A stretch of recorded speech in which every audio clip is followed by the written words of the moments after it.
Hello guys, मी Priyanka Pimple one day with सेलिब्रिटीच्या या भागामध्ये तुम्हा सर्वांचं स्वागत करते आहे. मंडळी, आजच्या भागामध्ये आपण एका खास अशा अभिनेत्याला भेटणार आहोत. आजपर्यंत विविध माध्यमातून ते आपल्याला भेटत आलेलेच आहेत. सारी कळत नकळत या मालिकेतील रोहित, त्याचबरोबर चमेलीमधला राजा, नो एंट्रीमधला सनी, पोस्टर बॉईजमधला बजरंग, पोस्टर गर्ल्समधला अर्जुन, फक्त लढ म्हणामधला ॲलेक्स, बघतोस काय मुजराकरमधला पांडुरंग आणि उद्याच येऊ घातलेल्या येरे येरे पैसा पार्ट 2 मधले हर्ष पाटील. ती व्यक्ती दुसरी तिसरी कोणीच नसून ते आहेत अनिकेत विश्वासराव, ज्यांच्यासोबत आपण पूर्ण दिवस सेलिब्रेट करणार आहोत. चला तर मग पाहूयात आपण काय आहे आजचा त्यांचा दिवस.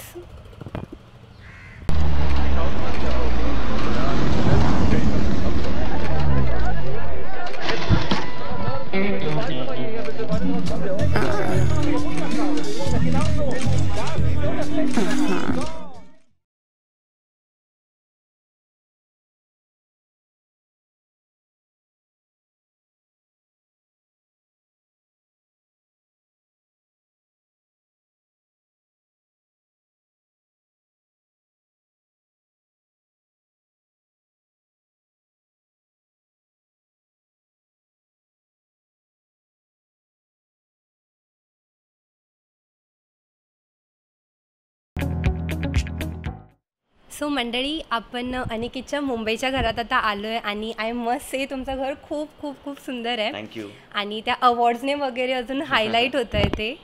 सो अनिकेत, तुमचा दिवस ओव्हरऑल किती वाजता सुरू होतो? 5:30-6 वाजता.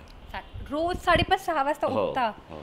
आणि मग आज काय असणार आहे ओव्हरऑल आपलं काय शेड्यूल? आज शेड्यूल आहे, प्रमोशन सुरू आहे. येरे येरे पैसा 9 ऑगस्टला रिलीज होतो आहे. सो प्रमोशन सुरू आहे. आज मुंबईमध्ये चॅनल इंटरव्ह्यूज आहेत, TV9, ABP माझा वगैरे सगळं. काल पुण्यामध्ये होतं 2 दिवस. प्रेस वगैरे सगळं झालं आणि FB लाईव्हज आम्ही केले होते आणि त्याच्यानंतर रेडिओ इंटरव्ह्यूज सगळं झालं. त्यामुळे धावपळ सुरू आहे. जसं मी तुम्हाला सांगितलं की सरांचा उद्या येरे येरे पैसा पार्ट 2 मध्ये ते हर्ष पाटील म्हणून भूमिका करतायत. त्याच्या प्रमोशन्सची धावपळ चालू आहे. बाय द वे, मग तुमचं डाएट वगैरे, खाणं पिणं, नाश्ता प्रॉपर? हां, म्हणजे थँकफुली मला आधीपासून जंक फूड खायची तेवढी आवड नाही आहे. म्हणजे बर्गर, पिझ्झा वगैरे यामध्ये मी फार कधी माझं मन रमलं नाही. मला घरचं जेवण कायम आणि खूप मिठाया खाणं, स्वीट्स खाणं, ज्याच्यामुळे हानी होते, कॅलरीज वाढतात. म्हणजे तर ते मी आधीपासूनच अवॉइड करतो. मला फार त्याची आवड नव्हतीच. त्यामुळे मला तसं इझी जातं डाएट मेंटेन करायला किंवा काय. मुंबईमध्ये शूटिंग असेल तेव्हा मी घरनं टिफिन घेऊन जातो. घरचं जेवण, चपाती भाजी और चिकन किंवा काय असेल ते. डाएट तर फॉलो करायला पाहिजे आणि रेग्युलर वर्कआउटसुद्धा करायला पाहिजे. त्यामुळे मी इथे जवळच जिम केलं. त्यामुळे घराच्या जवळच त्यामुळे काही एक्सक्यूज नाही देऊ शकत. ओके. आता तुमचं घर म्हणजे फार मोठं घर आहे यांचं, पण तुमची एखादी फेवरेट कोझी प्लेस असते ना, एक कम्फर्ट झोन आपला, असं कोणती जागा आहे का एखादी? खरं सांगू का, इथे आमचा बंगला होता आणि आता ही बिल्डिंग झाली आणि इथे. त्यामुळे हे घर जेव्हा बनलं 2011मध्ये, तेव्हा मी स्वतः इंटिरियरमध्ये जातीने लक्ष देऊन आणि हे सगळं डिझाईन जे केलेलं आहे त्यामध्ये माझासुद्धा विचार आहे. कारण माझा मित्रच होता इंटिरियर डिझायनर. त्यामुळे आम्ही एकत्र शेअर करून ते केलं. ओव्हरऑल पण खरंच खूप छान आहे. म्हणजे बाप्पाच्या मूर्त्या वगैरे जागोजागी, म्हणजे एकदम देवावर विश्वास वगैरे. हो, देवावर आणि डेस्टिनीवरती आणि चांगलं काम करण्यामध्ये माझा नेहमीच विश्वास आहे. त्यामुळे हे घर माझं खूप जवळचं असल्यामुळे एक अशी कोझी प्लेस नाही आहे. हे अख्खं घरच माझं प्रायव्हेट स्पेस आहे माझी ही. सो मंडळी, आजच्या भागामध्ये एक खास अशी गोष्ट आहे, ती म्हणजे अनिकेत यांच्या मम्मासुद्धा आज आपल्यासोबत आहेत. आपण थोडेसे त्यांच्याशी गप्पा मारूयात. सो मॅम, काय वाटतं तुम्हाला? आता तुमचा लेक या क्षेत्रात आहे, काय सांगावंसं वाटेल त्याच्याविषयी? मला त्याच्याविषयी खूप अभिमान आहे. हो, सगळेजण त्याच्यावरती एवढं प्रेम करतात. पण जेव्हा त्यांनी या क्षेत्रात याचा निर्णय घेतला होता तेव्हा तुम्ही सपोर्ट, म्हणजे एक भीती होती क्षेत्रात जाताना त्यांनी की नाही? तसं मला त्याच्यावरती पूर्ण विश्वास होता. So sweet. आणि माझे बाबा सुद्धा आधी नाटकांमधनं वगैरे प्रोफेशनल व्यावसायिक नाटकांमधनं वगैरे काम करायचे. त्यामुळे घरी जसं वातावरण होतं आधीपासून, सपोर्टिव्ह वातावरण. हां, आणि रिस्क फॅक्टर नक्कीच आहे. पण जेव्हा मी ठरवलं की ॲक्टर व्हायचं आहे, कारण बेसिकली माझी आवड ह्यामध्ये खूप वाढत चालली होती. आधी माझा अजिबात विचार नव्हता ॲक्टिंग हे करिअर करण्याचा. माझं मी कॉमर्स करत होतो आणि कॉमर्समध्ये करिअर करण्याचं माझं चाललं होतं. पण कॉलेजपासून माझी एकांकिका स्पर्धांमध्ये भाग घेणं वगैरे सुरू झालं आणि माझी आवड या क्षेत्रात खूप वाढायला लागली. आणि आता असं झालं आहे की 2 जॉब करून ॲक्टिंग करिअर परस्यू करणं वगैरे तो काळ आता राहिलेला नाही आहे. 2 दगडांवर पाय ठेवून आपण नाही काही करू शकत आयुष्यात. सो एक पॉईंट आला, मी आईबाबांना कन्सल्ट केलं आणि त्यांची ॲडवाईस घेतली की मला असं असं करायचं आहे. आणि त्यांचा सपोर्ट आधीपासून होताच. सगळ्या पॉझिटिव्ह निगेटिव्ह गोष्टी विचार करून मी या क्षेत्रात आलो. कारण आता असं झालं आहे की काय रिस्क फॅक्टर तर प्रत्येक गोष्टीमध्ये आहेच ॲक्च्युली. सो असं का नाही करू की जे आपल्याला आवडतं त्यामध्येच करिअर केलेलं काय वाईट आहे. आणि आईवडिलांचा सपोर्ट तर खूप महत्त्वाचा आहे. म्हणजे मेंटली मोरली म्हटलं तरी तो लागतोच. नक्कीच. सो मंडळी, आपण आता ह्यांना पाहिलं आहे, यांचं घर पाहिलं आहे. आता पुढच्या प्रवासाला सुरुवात करूयात. आपल्याला थोडीशी प्रोमोची धावपळ आहे त्यांची, मग फार वेळ नको घेऊयात त्यांचा आणि पाहूयात आपली पुढची जर्नी काय आहे ते. सो गाईज, आता आपण आपल्या पहिल्या टप्प्याकडे निघालो आहे आणि आपल्याला पाहायचं आहे की प्रमोशन्सची जी काही धावपळ आहे, जी काही गंमत जम्मत आहे, ती कशी रमत जाते हे आपण धावत्या गाडीतनं पाहूयात. चला.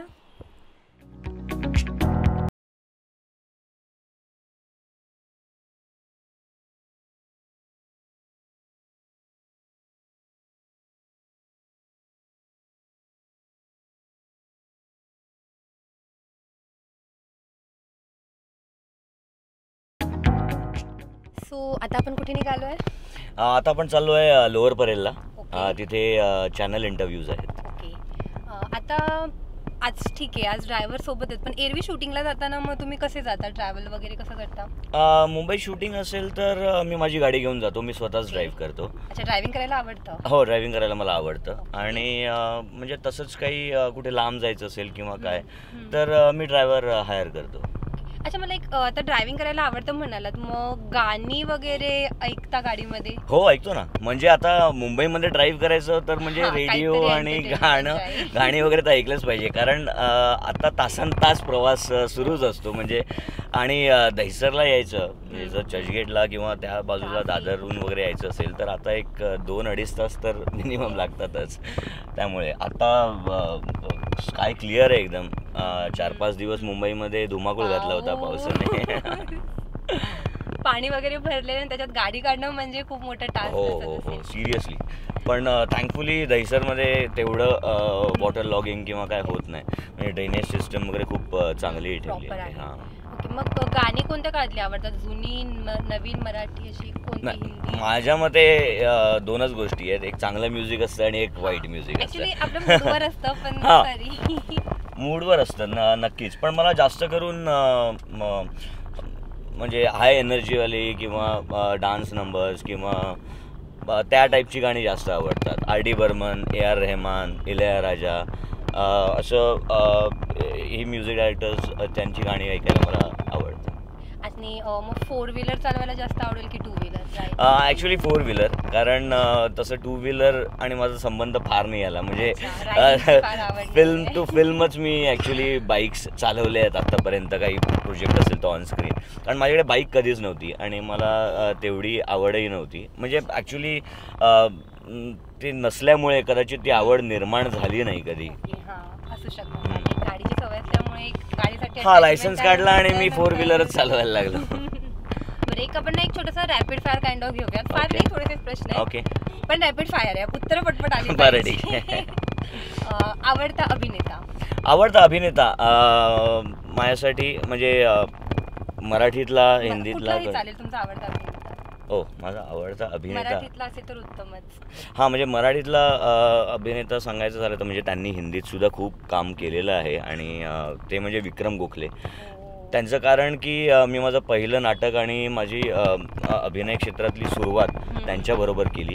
त्यांच्या मार्गदर्शनामुळे आणि त्यांनी जो मला कॉन्फिडन्स दिला, नकळत सारे घडले नाटक मी पहिलं. फ्रेममध्ये सुद्धा त्यांच्या हो हो हो हो त्यामुळे मला खूप मोराल बूस्ट मिळालं आणि विक्रम काका त्यामुळे माझ्या खूप जवळचे आहेत आणि मी माझा पहिला एक्सपिरियन्स एका महान कलाकाराबरोबर काम करण्याचा होता, तो म्हणजे विक्रम गोखले. त्यामुळे माझे आवडते आणि माझा क्लोज टू हार्ट विक्रम काकाचं आहे. अभिनेत्री मराठीमध्ये स्मिता पाटील, नंतर स्वाती चिटणीस, त्या सुद्धा होत्या नकळत सारे घडलेमध्ये. अच्छा, तुमचा आवडता असा एखादा रोल कोणता आहे आतापर्यंतचा, स्वतःचा पर्सनली आवडलेला रोल? माझा पर्सनली आवडलेला रोल आहे पोस्टर बॉईजमधला तो. नंतर फक्त लढमणामध्ये ॲलेक्स जी भूमिका केली होती, खूप उत्तम होती, म्हणजे हो. अप्रतिमच होती. पोस्टर गर्लमधली भूमिका बघतोस काय मुजरा कर, हे सगळे ॲक्च्युली खूप क्लोज आहेत मला आणि ते करण्यासाठी मी वेगळा एक विचार, वेगळी मेहनतसुद्धा घेतली होती. म्हणजे पोस्टर बॉईजमध्ये मी पहिल्यांदा गावरान भाषा तो लहेजा वापरून बोललो होतो मी, तर तो एक माझ्यासाठी वेगळा प्रयत्न होता. बघतोस काय मुजराकरमध्ये मिशी आणि तो पांडा शेठ आणि असा आवाजात मी आपल्या पिक्चरमध्ये बोललो आहे. त्यामुळे तो एक वेगळा एक्सपेरिमेंट प्रयोग केला होता मी. आणि पोस्टर गर्लसुद्धा असा साधा सरळ भोळा भाबडा असा बजा, त्याच्यामध्ये करायला खूप मजा आली होती. सो मंडळी, आता आपण तुम्हाला मला सांगायला आवडेल की आपल्याला अजून एक कलाकार पुढे जॉईन होणार आहेत आणि त्यानंतर आपण येरे येरे गप्पाच्या थोड्याफार गप्पा आहेत पैशाच्या, त्यांच्याशी पण मारूयात. नक्की पाहूया मग पुढे कसं कसं होत आहे ते.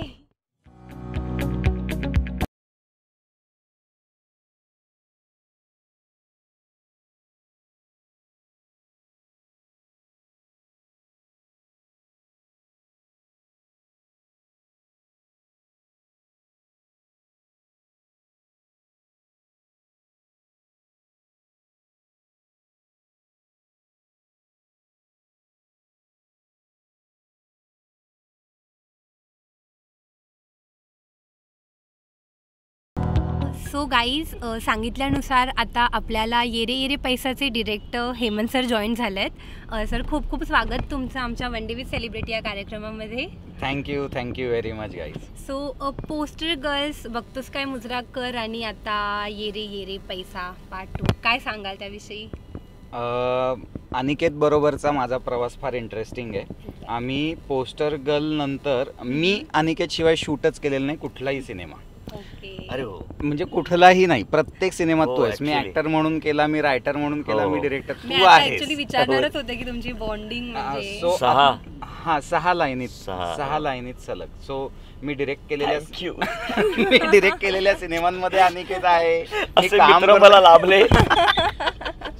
कारण आता आम्ही दर्शनची जाऊ द्या ना घरी केली, त्यातही मी ऍक्टर होतो, पण तो सोबत होताच. सो त्यामुळे असा काही सिनेमाच झालेला नाही. तर ते फार इंटरेस्टिंग आहे आणि या प्रमोशनमध्ये मला हे सांगायला खूप आवडतं आहे, कारण आम्ही खूप चांगले मित्र आहोत आणि काम करताना खूप मजा येते, धमाल येते. येरे येरे पैसा पार्ट 2मध्ये पार्ट 1चं जे सगळे कलाकार मंडळी होती त्यांना सोडून एक नवीन कथा रचली आम्ही, जी संजय नार्वेकर सोबत पुढे जाते आणि मग त्याला एक नवीन कलाकार येऊन मिळतात. सो त्या कलाकार निवडीच्या प्रोसेसमध्ये सुद्धा इतकं सोपं होतं ते की एक कास्टिंग ठरलेलंच होतं की अनिकेत विश्वासराव आणि बाकी इतर. त्यामुळे अनिकेत जॉईन झाला, मृण्मयी जॉईन झाली, दर्शन जॉईन झाला आणि त्या सगळ्यांनी फार धमाल आणली. हा सिनेमा तुम्ही ट्रेलर बघितला असेल तर त्याचा स्पष्ट हेतू आहे प्रेक्षकांचं मनोरंजन आणि तेवढं करण्यात आम्हाला वाटतंय की आम्हाला यश आलंय. आता बघूयात 9 तारखेला कळेल की आम्ही पेपर कसा लिहिलाय ते. नक्कीच चांगला असणार आहे, कारण खरंच पाहिलाय ट्रेलर, म्हणजे हसून हसून प्रेक्षक नक्कीच एन्जॉय करणार आहेत. आणि की तुमच्या रोलविषयी काय सांगाल, मूवीविषयी, जो तुमचा हर्ष पाटील म्हणून जो रोल आहे त्याविषयी? तो वाशीला राहणारा एक मुलगा आहे जो हॅकर आहे, कम्प्युटर हॅकर, आणि ही अण्णा त्याला हायर करतात एक मिशन ॲकम्प्लिश करायला. तेच करायला ते लंडनला जातात सगळे. आणि तो हुशार आहे मुलगा आणि काम करण्यामध्ये चोख आहे, पण अजून नशीब साथ देत नाही आहे. आणि तो अजून त्याची वाट शोधतोय नक्की काय करायचं आयुष्यात. आणि सगळ्यांचेच पैशांचे वांदे आहेत, त्यामुळे सगळ्यांचंच म्हणणं आहे की ये रे पैसा ही जी थीम आहे. आणि सगळेच असे लोक एकत्र येऊन लंडनला जो एक खूप मोठा घपला करून गेलेला आहे नीरज शहा, त्याच्याकडनं पैसे परत आणण्याचे भारतात आपल्या प्रयत्न सुरू आहेत त्यांचे. अच्छा, ऑल द बेस्ट त्यासाठी तुम्हाला. थँक्यू. बरं, आता मूवीविषयी सांगितलं, पण आता एक नॉर्मल गप्पा म्हणून सहज काही प्रश्न विचारते, दोघांनी मिळून उत्तरं दिलीत तरी चालेल. येस. ठीक आहे. म्हणजे आता एवढे सगळे अभिनेते आहेत, कलाकार आहेत, पण सेटवर असं लेट कोण येतं शूटसाठी? 100% प्रसाद ओक हा उशिरा येतो. उशिरा सहमत आहात दोघेही? हो, उशिरा तर येतोच, शिवाय सीन चालू असतानाही मोबाईल मध्ये बघत असतो. अरे बापरे. म्हणजे या मधल्या काळात तो कधीतरी अभिनय करून घेतो. हो. आणि प्रॉब्लेम असा आहे की तो त्याला चांगला येतो. हा मोठा प्रॉब्लेम आहे. नाहीतर त्यामुळे काही बोलूही शकत नाही. अशा माणसाला नाहीतर उभाही केला नसता. ते पाहणार आहेत फॉर हो, बघूच देत. हा. आणि फॉर फूडी वगैरे कोण आहे ज्यांना सतत खायला लागतं? फूडी आम्ही सगळेच आहोत.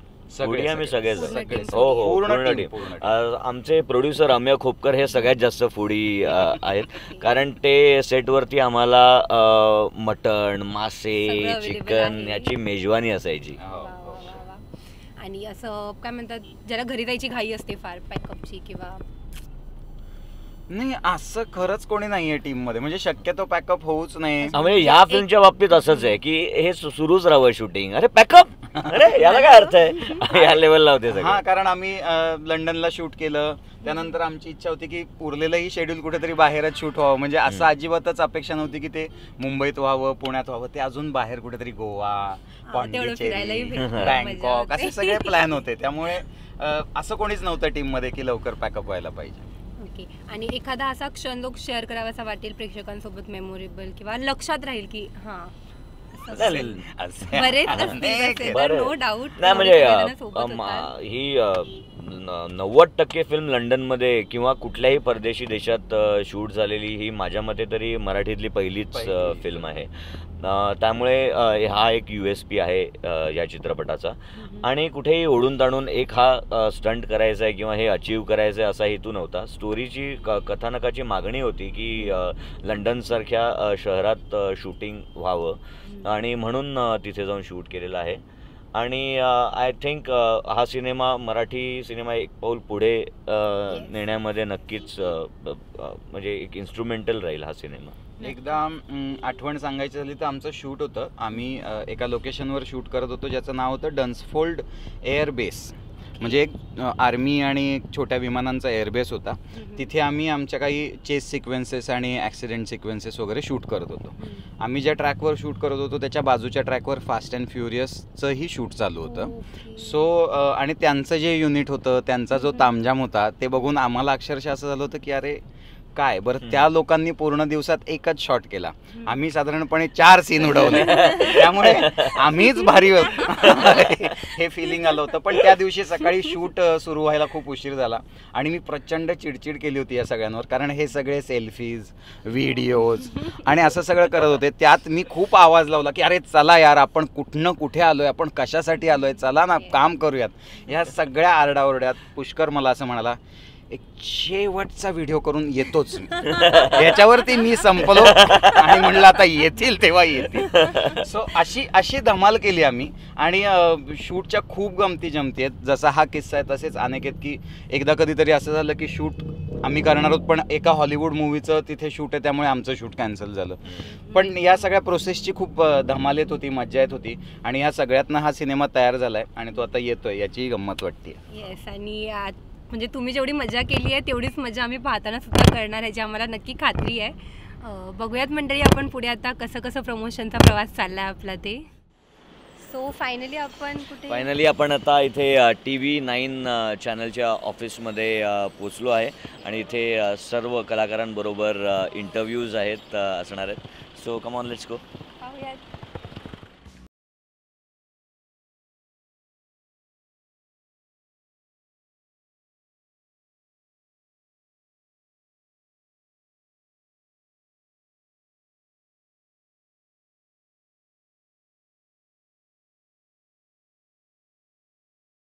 सो गाईज, आता आपला दिवस आपला अनिकेतसोबत आपण इथेच थांबवूयात, कारण पुढे त्यांना प्रमोशनसाठी नाशिकला जायचं आहे.